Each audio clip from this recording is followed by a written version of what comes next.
오늘 말씀의 제목은 성령을 따라 행하라. 미국 CDC 질본센터죠.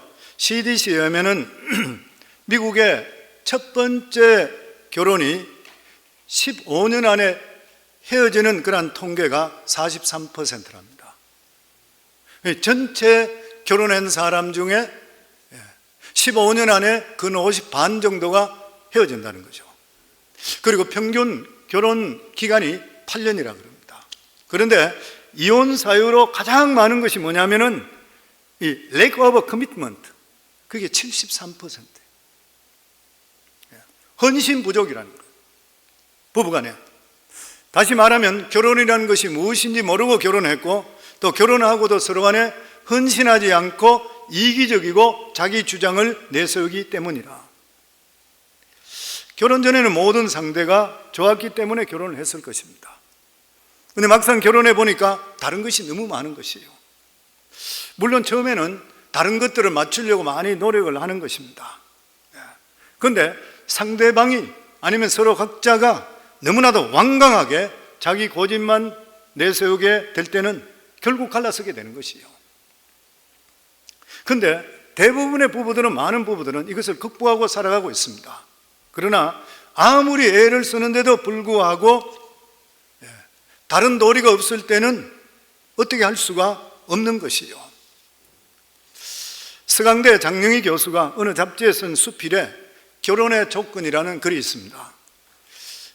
남학생들이 세우는 결혼 조건, 그리고 여학생들이 내세우는 결혼 조건. 남학생들이 세우는 여자의 조건이 뭐냐면은 나만 사랑하고 다른 남자는 쳐다보지 않는 여자, 우리 부모를 공경하고 잘 돌보는 여자, 요리 잘하는 여자, 부지런해서 늘 집안을 깨끗하게 정돈해주는 여자, 몸과 정신이 건강한 여자, 책을 읽는 여자, 건금해서 옷 사는데 돈 많이 쓰지 않는 여자, 내가 파츠로 매주를 쓴다 해도 믿는 여자. 이 착각이겠죠. 어쨌든 비가 오면 우산을 들고 버스 정류장에서 기다려주는 여자. 이 남자가 해야 될 일인데 남자들 이런 사람이 있는가 봐요. 목소리가 크지 않는 여자. 여자분들 목소리 크면 안 되는 것 같아요. 내가 아무리 늦게 와도 저녁 먹지 않고 기다리는 여자. 착각 속에 사는 남자들이 많은 것 같아요. 너무 예쁘지 않지만 너무 예쁜 여자는 위험하니까 조금은 예쁜 여자. 밤늦게 친구 데려와도 불평 안 하는 여자. 전부 이기주의입니다. 겨울이면 스웨터 짜주는 여자 꿈꾸고 있는 이야기자가 어쨌든 내가 돼지 멱다는 소리로 노래를 불러도 당신의 목소리는 엘비스 프레슬리 같아요 말해주는 여자, 등등. 그런가 하면은 여자들이 장래 남편감에게 내세우는 결혼 조건도 만만치 않습니다. 나만 사랑하고 다른 여자는 쳐다보지 않는 남자. 당연하다 생각해요. 결혼하고 나면 신체 건강하고 머리 좋고 야망 있고 유머 감각 있고 돈 많이 버는 남자, 가사일 절개하는 자, 이것도 꿈꾸는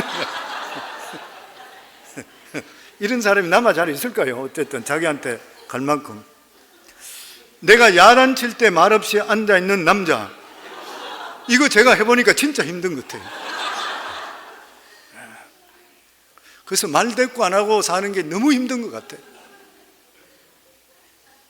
아니 성도님 괜찮아요. 내가 그렇더라는 거예요. 내 독립생활을 방해하지 않는 남자, 애 잘 키우는 남자. 요즘 세상이 이상해졌어요. 요즘 보니까 전부 남자들이 애를 키우더라고. 우리 교회도.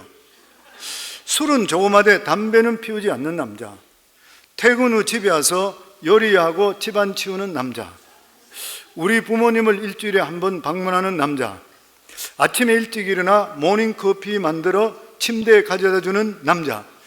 저희 아내가 저하고 결혼생활 40여 년이 됐는데 지금도 이게 자기 로망이라고 그래요. 저보고 언제 한번 이렇게 해주겠냐고 그러더라고.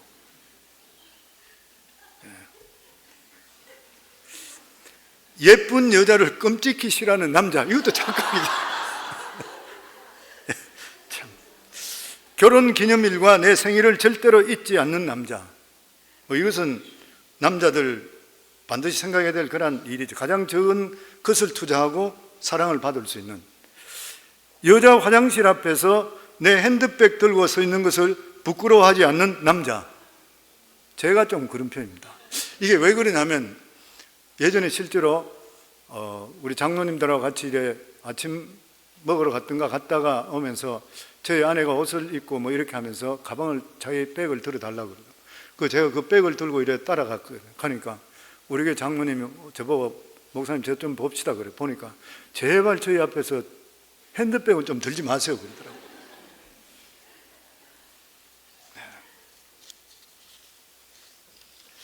남녀가 결혼한다는 것은 대단한 결단입니다. 왜냐하면 자기 삶 속에 다른 사람을 집어넣어서 함께 사는 게 결혼이잖아요. 이제까지 결정은 자기가 혼자 했는 거예요. 근데 결혼하고 나서는 의논해서 결정을 해야 되는 것이에요. 만약에 의견이 틀리면 아무것도 되는 일이 없는 것이에요. 결국 말만 하면 서로 생각이 달라서 다투게 되면 나중에 서로 말을 하지 않게 됩니다. 그러면은 부부간에 살아가더라도 형식적이 되고 실제적이 되지 못하는 쇼윈도우 부부가 되는 거예요. 그러다가 결국 헤어지는 것이에요. 보면 저는 이것을 보면서 느끼는 게 뭐냐면 신앙생활도 똑같다 생각합니다. 아니, 신앙생활은 결혼생활보다도 훨씬 더 복잡합니다. 결혼생활은 남자의 취미를 부인이 인정해줘요. 이 부분은 그냥 인정합니다. 우리 남편 저거 해야 돼. 내가 뭐라 그래도 저 사람 저거 하는 거야. 또 어떤 부분에서는 이거는 간섭 안 하기로 했어. 그렇게 돼요. 그런데 신앙생활이라는 것은 삶 전체를 관여하는 거예요. 왜 그런 것입니까? 인생의 주인이 바뀌기 때문에 그렇습니다. 인생이 지금까지 주인이 내였었는데 내가 예수 그리스도를 영접함을 통해서 내 주인이 예수님이 되는 거예요. 다시 이야기하면 예전에는, 요즘은 그런 말 안 합니다만은 옛날에는 보면 집안에 들어갈 때 이 집에 주인장 계십니까? 그러면 남편 보고 주인장이라 그래요. 결국 우리 인생의 주인장이 누구시요? 예수님이라는 거예요. 아멘. 그래서 신앙을 보고 예수님과 결혼한 것과 같다 그렇게 이야기합니다. 신앙을 가진 후에 예수님과 생각이 맞지 않게 되면 아무것도 할 수 없어요. 내가 하고 싶은 것은 주님께 싫어하는 거예요. 주님께서 원하시는 건 내가 하고 싶지 않는 것이에요. 그러면 신앙생활이 아무것도 안 돼요. 답보 상태로 되어버립니다. 결국 신앙이라는 것은 내 뜻에 맞추는 것이 아니라 내 주인 대신 예수님 뜻에 맞추어서 내가 계속적으로 연습하고 자라나는 것이에요. 그래서 오늘 본문에 말씀하는 것이 무엇입니까? 신앙이라는 것은 단순히 어떤 진리를 받아들이는 거나 공부하는 것이 아니라 실제로 몸을 사용해서 어떤 삶을 살아야 된다는 거예요. 그게 오늘 말씀입니다. 내가 이르노니 너희는 성령을 따라 행하라. 그리하면 육체의 욕심을 이루지 아니하리라. 우리 믿는 사람들의 모든 삶은 성령을 따라 행하라. Walk by the Spirit. 성령과 같이 따라가라. 성령과 같이 동행하라. 그래 해야지 나의 본성인 육체의 욕심을 이길 수 있다는 거예요. 그런데 우리 몸이라는 것이 철저하게 죄로 묶여져 있습니다. 그래서 아무리 내가 말씀대로 산다 하더라도 내 몸이 마음대로 움직이질 않는 것이에요. 그러나 내 속에 성령께서 우리를 설득시키기 시작합니다. 설득시켜서 하나님의 뜻을 실천하게 만들어주는 것이에요. 그래서 우리 신앙생활은 이러한 과정 속에서 많은 갈등이 있습니다. 주님과 우리 관계 속에 갈등이 있어요. 그래서 이러면서 우리가 차츰 변화되는 과정을 성화라 그래요. 영어에는 sanctification 그러잖아요. sanctification에 대해서 영어로 풀이되는 거 보면은 to make holy or sacred, 그 신성하고 거룩에 이르는 과정이라고 그랬어요. 많은 경우 우리가 예수 믿는다는 것은 천국 가는 것만 생각합니다. 그러나 하나님께 있어서 중요한 것은 천국 가는 것만 중요한 것이 아닌 것이에요. 예수를 믿고 나서 우리가 하나님의 뜻을 굴복시켜서 하나님의 뜻에 원하시는 방향으로 몸을 사용하는 거예요. 성령, 우리 삶 속에 아는 것으로만 된 게 아니에요. 성령 공부 아무리 하더라도 내 몸이 움직이지 않으면 그 사람 꽝이에요. 아무것도 아니에요. 내 몸이 움직여야 되는 것이에요. 너희에게 말하노니 성령을 따라 walk by the Spirit. 같이 동행해, 같이 걸어가야 돼요. 결과적으로 우리 속에 있는 지속적으로 일어나고 있는 고집과 욕심을 성령의 뜻에 굴복시켜서 살아가는 것, 그러면서 하나님의 뜻을 이루는 것이 우리 그리스도인의 삶인 것이요. 하나님께서는 우리들이 천사보다 더 나은 삶을 살기 원합니다. 그런데 이게 가능할까요? 우리가 어떻게 천사보다 더 나은 삶을 살 수 있어요? 그러나 얼마든지 하나님이 가능하다 그럽니다. 그 가능이 무슨 일이냐면 우리 몸속에 끊임없이 일어나고 있는 악한 생각, 이기적인 생각에도 불구하고 하나님 말씀에 복종해서 살아갈 때 하나님께 천사보다 더 나은 삶이라 인정해줘요. 왜 그런지 아세요? 우리가 늘, 내가 찬양대 보고 그런 이야기 하죠. 하나님께서 천사도 흠모하는 찬양이라고. 왜 그렇습니까? 천사는 우리와 같이 아픔도 겪지 못했고 간절함도 못 가지고 있어요. 자기는 원래 그런 것이에요.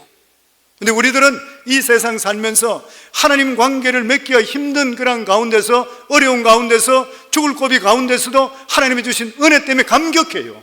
이러면서 우리가 찬양하는 그 찬양은 천사가 절대로 못 따라가는 거예요. 하나님께서 우리에게 주시는 천사보다 더 좋은 삶을 살기 원한다 뜻이 뭐냐면, 내 살아가는 삶이 그렇지 않은데도 불구하고 하나님 뜻 가운데 살려고 노력할 때는 천사보다 더 귀하게 여기는 거예요. 이거는 얼마든지 가능하다는 거죠. 그렇다면 성령께서는 어떤 분이십니까? 우리가 너무나 잘 알고 있잖아요.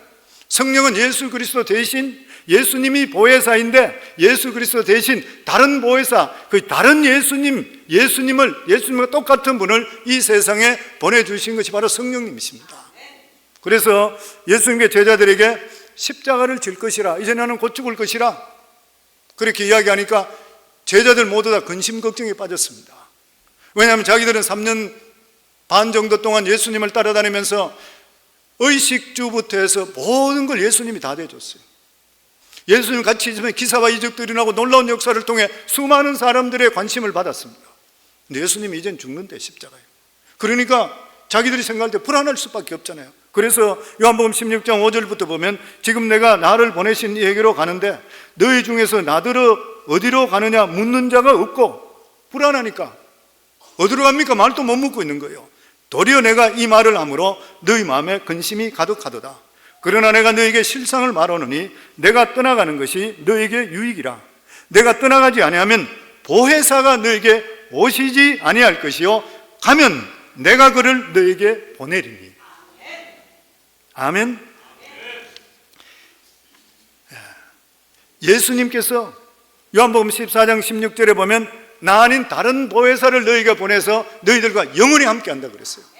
예수님도 보혜사, 그리고 성령님도 보혜사라. 이 보혜사란 말이 헬라어로는 파라클로토스라 그래요. 이 파라클로토스란 말이면 하나님의 부름을 받아서 우리를 돕기 위해서 항상 함께 계시는 분, 우리를 위해서 대변해 주시는 분이 파라클로토스, 그리고 이 보혜사 성령님이라는 거예요.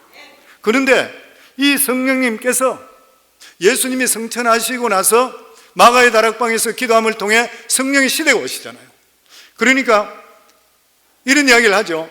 하나님, 성부 하나님의 시대는 구약시대 4,000년, 그리고 성자 하나님 예수님의 시대는 신약의 33년, 그리고 예수님께 승천하시고 나서 다른 보혜사를 보내줘 너희가 영원토록 함께하리라. 성령의 시대는 예수님 재림할 때까지 영원토록. 이게 성령의 시대인 거예요. 그리고 고린도서 12장 3절에 보면 또 성령으로 아니하고는 누구든지 예수를 주라 할 수 없느니라. 우리 성도님들 모두 다 예수를 주라 시인하시죠. 그러면 성령께서 우리에게 말씀해 주는 거예요. 그리고 마태복음 10장 19절에서 20절에 보면 너희를 넘겨줄 때에 어떻게 또는 무엇을 말할까 염려하지 말라. 제자들에게 말씀하는 거예요. 너희 잡힐 것인데 나중에 걱정하지 마라. 그때 너희에게 할 말을 주시리니, 할 말을 주신대. 말하는 이가 너희가 아니라 너희 속에서 말씀하시는 이 곧 너희 하나 너희 아버지의 성령이시라.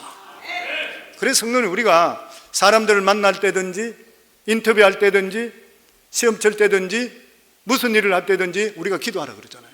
내가 마음속으로 기도하게 되면 내 속에 계시는 성령을 통해서 대신 말해줍니다. 저는 이걸 얼마나 많이 체험했는지 몰랍니다. 내 능력으로 할 수 없는 말들이 나오기 시작하는 거예요. 누가 하세요? 성령께 하시는 거죠. 아멘. 그런데 이 성령께서 우리 한 사람 한 사람 속에 계신다는 거예요. 그런데 더 놀라운 일이 뭐냐면은 성령께서 우리 한 사람 한 사람이 하시는 일입니다. 그게 바로 17절 말씀입니다. 같이 읽겠습니다.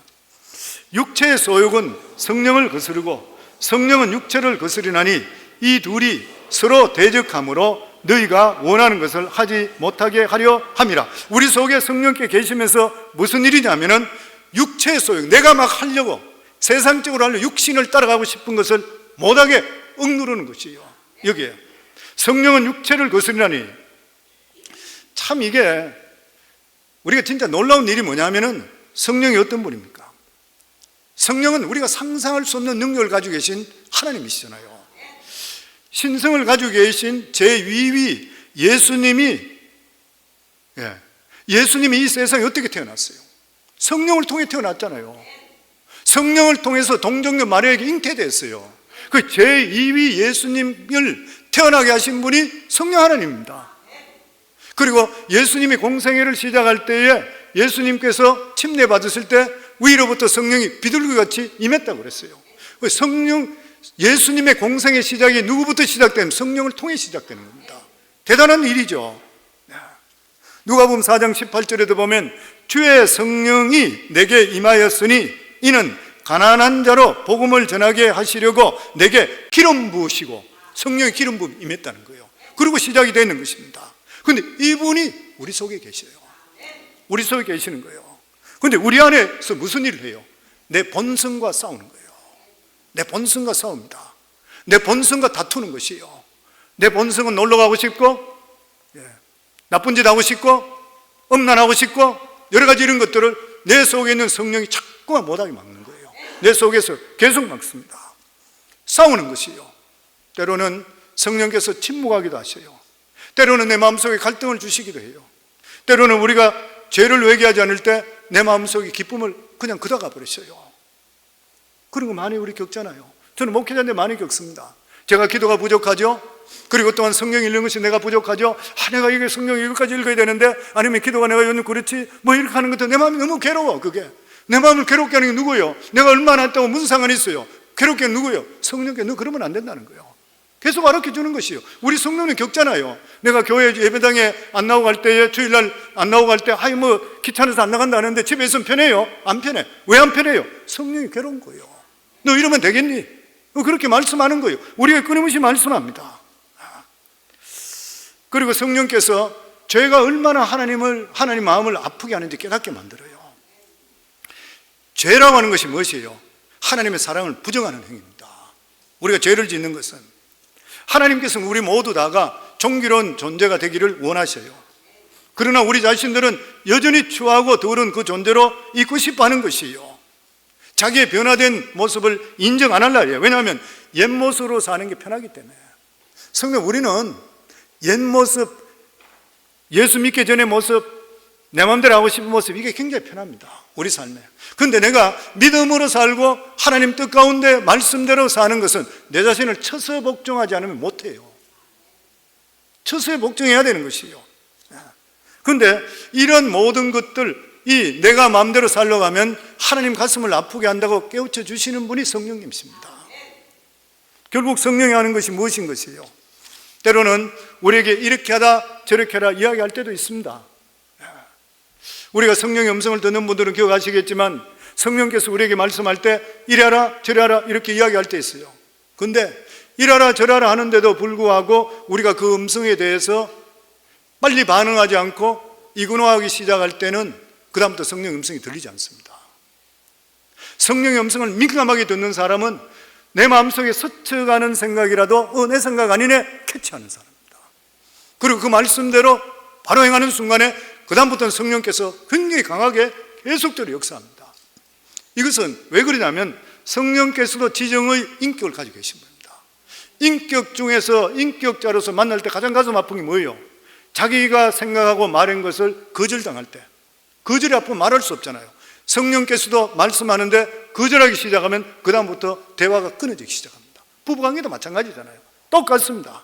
왜냐하면 인격을 가지고 있기 때문인 것이에요. 그래서 성령께서는 우리 삶 속에 끊임없이 말씀해 줄 때도 있고, 아니면 우리에게 가만히 두더라도 우리 자신들이 생각하며 살도록 만들어 줍니다. 우리에게. 그러면서 육체의 일을 못하게 만드는 거예요. 그렇다면 육체의 욕심들이 대간절로 어떤 것인가? 오늘 19절에서 21절에 사도 바울은 육체의 일에 대해서 말씀합니다. 우리 같이 읽겠습니다.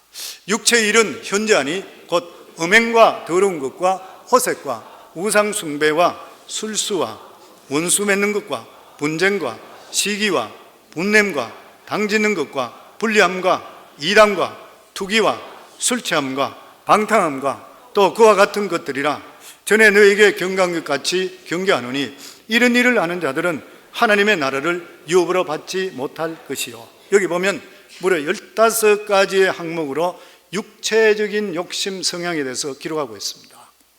이러한 성향을 몇 가지로 분리시킬 수 있는데, 첫째가 뭐냐면은 성적인 타락입니다. 음행과 더러움과 호색이죠. 두 번째가 미신적인 것이죠. 우상 숭배와 술수입니다. 그리고 세 번째, 가장 길게 나와 있는 항목이에요. 이게 뭐냐면 사람 관계에 이루어지는 그런 일들입니다. 원수 맺는 것, 분쟁, 시기, 분냄, 모든 이런 것은 육체적인 일이에요. 사탄이 하는 일이에요. 당 짓는 것, 사람 관계에 이간시키는 불리함, 그리고 이단. 오늘날 이단이 얼마나 판치는지 몰라요. 그렇잖아요. 얼마 전에 제가 리포트를 봤는데도 보니까 이단으로 인해서 가정이 박살나는 가정들을 또 봤어요. 이 잘못 빠져버리면 쇠뇌돼 버려요. 이단들의 특징이 무엇이에요? 기존 교회를 비판하는 거잖아요. 기존 교회와 목회자를 비판합니다. 그리고 자기들 가르치는 것만이 맞다고 강조하는 거예요. 그게 이단이잖아요. 뭐 신천지 같은 데 이런 데는 교주를 보고 자기가 보혜사를 한대. 이게 말도 안 되는 이야기 하잖아요. 얼마나 죄를 지고 어떤 불못에 떨어지려고. 보혜사는 성령 하나님, 그리고 예수님 보혜사잖아요. 하나님이시잖아요. 이 말은 하나님이란 말인 것이잖아요. 뭐 어떤 것은 보면은 뭐 자기들이 있는 성경만, 그것만 자기 100% 맞다고 이야기하고 딴 건 아니라, 말도 대단한 소리 하고 있어요. 성경의 가장 우리가 핵심을 이루는 게 뭐예요? 원어 성경 보잖아요. 우리도 목회자인데 저희들도 설교하기 전에 원어 성경하고 비교해요. 어떤 번역을 보는 것이 아니라. 왜냐하면 영어 성경에는 번역들이 틀릴 수 있으니까. 말도 대단한 이야기를 하고 있는 것이에요, 보면. 이런 것들을 통해 사람들을 현혹시키는 거예요. 그 다음에 투기, 질투죠. 네 번째가 보면 개인적인 방종인데 술 취함과 방탕합니다. 순서를 보면 가장 앞에 나오는 것이 뭐냐면 성적 타락이에요. 그리고 가장 긴 것이 뭐냐면 사람들 관계 속에 오는 분노와 시기와 질투 같은 거예요. 늘 말씀드린 대로 우리 자신들 안에는 두 가지 불이 있다 그랬죠. 이거 조심 안 하면 인생 망합니다. 그 첫 번째가 뭐냐면 정욕의 불, 성적인 불입니다. 성적인 불. 다른 하나는 다른 사람에 대한 분노의 불인 것이에요. 분노의 불이죠. 특별히 성욕의 불은 거기가 진짜 힘든 불이죠. 그래서 그렇게 비유해요. 이것은 마치 휘발유와 같기 때문에 한 번 기회가 닿으면 걷잡을 없이 불타오른대요. 성욕으로 잘못된 많은 사람 많이 보거든요. 그래서 그런 말은 남자인 경우에는 이 성욕의 불을 통제할 수 있는 사람은 거의 없을 정도다, 그렇게까지 이야기해요. 종교생활을 하는 사람에게 이 정욕, 성욕은 가장 무서운 적인 것입니다. 억눌러져 있지만 폭발하면 다 깨져버리는 거예요. 그리고 분노의 불이 있습니다. 분노의 불이 뭡니까? 자신의 정당함을 인정받지 못할 때 내 속에 복수하려고 하는 그러한 경향. 오늘 미국의 총기 사건 대부분이 그렇잖아요. 보면 정신들이 막 돌아가지고 자기한테 어떻게 했지, 자기 상사가 나한테 이렇게 했지, 가서 총을 쏘는 거예요. 그냥 보면. 그뿐만 아니라 오늘 이 말씀에 보면은 우리 속에 있는 육체의 끝이 뭐가 있냐면 포기하려고 하는 그런 것들이 있대. 두 가지 포기. 하나는 정당한 분별력을 포기하고 싶어하는 것. 우상 숭배나 주술을 의지하는 자의 특징이 뭐냐면 정상적인 분별을 사용하는 것을 포기해버립니다. 막연한 운명에 자기 자신을 맡기는 것이요. 또 다른 하나는 포기는 뭐냐면 술과 노름이나 도박 같은데 자신을 던짐을 통해 자기 인생을 생각하지 않고 사는 사람. 자기 자신을 생각하면 감당할 수 없게 되니까 포기해버리는 것. 이게 육체적인 일에 해당되는 것이에요. 그 중에 우리가 몇 가지를 더 디테일하게 보면은 맨 먼저 나오는 성적인 타락인 음행입니다. 음행은 헬라어로 포르네이아예요. 포르네이아의 말에서 포르나라는 말이 나왔는 것이죠. 성문제 중요성에 다른 죄들은 모두 몸을 사용해서 죄를 짓습니다. 그러나 성은 몸을 수단으로 이용해서 자기 몸을 더럽히는 거예요. 그래서 죄가 자기 몸 안에 남아있게 돼요. 딴 것들은 바깥으로 다 나가지만 자기 몸으로 짓는 거예요. 성적인 범죄의 가장 큰 문제가 뭐냐면은 영혼을 더럽힙니다. 영혼을. 성경에 보면은 사람이 짓는 죄 중에서 가장 악한 죄로 따지는 것이 간음죄잖아요. 계속 나오는 것이에요. 어느 이야기를 읽어본 적이 있습니다. 어느 여집사님이 불륜의 유혹을 받고 괴로워하다가 목사님을 찾아가 상담을 했습니다. 목사님, 내가 참 고민에 빠졌습니다. 그 남자하고 살면 얼마나 좋을까? 이게 내 마음에서 떨치질 못하겠습니다. 뭐 착각이겠지만 어쨌든 그렇다고 그래요. 그래서 목사님 어떻게 하면 좋습니까? 아무리 떨치려 하는데도 불구하고 안 떨치집니다. 이 성적인 유혹을 받을 때는 이럴 수가 있는 거예요. 그때 목사님이 이렇게 대답했습니다. 그 생각을 떨쳐버리지 못한다면 하나님께서 차라리 내 영혼을 거두가게 해달라고 기도하세요. 그러자 그 집사님이 움찔하고 놀라더래요. 무슨 말이에요? 차라리 죽게 해달라는 기도잖아요. 내 영혼을 거다가 달라는 거. 목사님이 그렇게까지 말할 줄을 몰랐던 것이에요. 목사님 다시 이야기합니다. 그것이 성도님의 영혼을 위해서 차라리 낫습니다. 이 목사님의 권면에 집사님은 그제서 정신이 돌아왔다 그래요. 성적인 타락이 그 정도로 심각한 문제라서 그걸 깨닫지를 못했다고 하는 것입니다. 성이 문란한 사람은 정신이 온전치 못합니다. 자기 자신에 대한 자아상이 처참할 대로 파괴됩니다. 죄가 뭐인 것이요? 죄는 나중을 절대 보이지 않는 것이 죄입니다.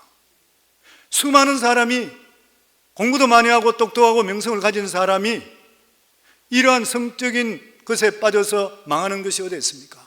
죄라고 하는 것은 그 다음 일어나는 일을 절대로 보이지 않습니다. 그때 쾌락만 보여주는 거예요. 이러면 우리 인생은 끝나버리는 것이에요. 그런데 이것을 누가 치료해 줄 수 있어요? 이런 마음이 들 때 우리 속에 계시는 성령이 역사하십니다. 우리가 하나님께 기도하게 될 때는 성령께서 찬물을 뒤덮듯이 우리 속에 역사하는 것이요. 또 다른 하나는 뭐냐면 우상 숭배와 술수라 그랬습니다. 사람들은 점치는 것을 재미로 본다 그렇게 이야기합니다. 그런데 점치는 것은 내 이성의 판단을 포기한다는 것이요. 우상 숭배라는 것은 인간의 존엄성을 포기하는 것입니다. 어려운 일이 오게 되면 어떤 일에 스스로 몰두함을 통해 자기 자신을 잊으려고 그래요. 그게 뭐예요? 술 취하는 것이고 도박에 빠지는 것이고 노름에 빠지는 것이고 오락에 빠지는 것이요. 그러면 피할 수 있다 생각된 이게 무슨 일이에요? 육체적인 일, 우리를 망하게 하는 일인 거예요. 사도 바울이 열거하고 있는 이 모든 일이 어떤 의미를 가지고 있습니까? 이것은 우리 육체가 끊임없이 흘러가려고 하는 우리 속에 당기고 있는 죄로 당기고 있는 강한 경향이요. 자수가 같습니다. 왜 우리가 예배 중심적으로 살고 말씀 중심으로 살고 그냥 하나님께 나와 예배 드리고 그냥 기도하고 계속적으로 하나님 하라 그래요? 우리 못 믿기 때문에 그래요.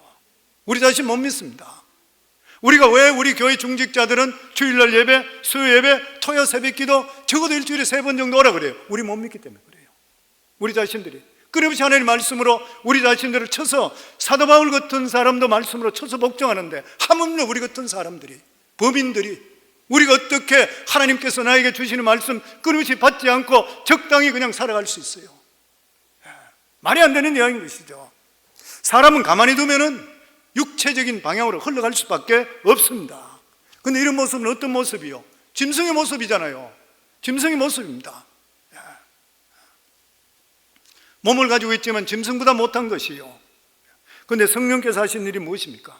이렇게 쓸데없는 그런 몸을 설득시키고 회복시켜서 하나님께서 원하시는 아름다운 삶을 살 수 있도록 만들어주시는 분이 우리 속에 내주하는 성령 하나님이시요. 얼마나 귀한 일이요. 위대하시고 거룩하시고 천지를 만드신 하나님이 우리 각자에 계시면서 육체적으로 살지 않도록 성령에 따라 살도록 우리를 이끌어 주시는 분이 성령 하나님이시요. 그러면 성령이 정리한 것이 마지막으로 무엇이요? 21절에 보면 투기와 술 취함과 방탕함과 또 그와 같은 것들이라 전에 너에게 경계한 것 같이 경계하노니 이런 일을 하는 자들에게는 하나님의 나라를 유업으로 못 받는데. 무슨 말씀이죠? 너희가 이런 식으로 육체대로 원하는 대로 살게 되면 하나님의 나라 구원 못 받는다는 거예요. 네.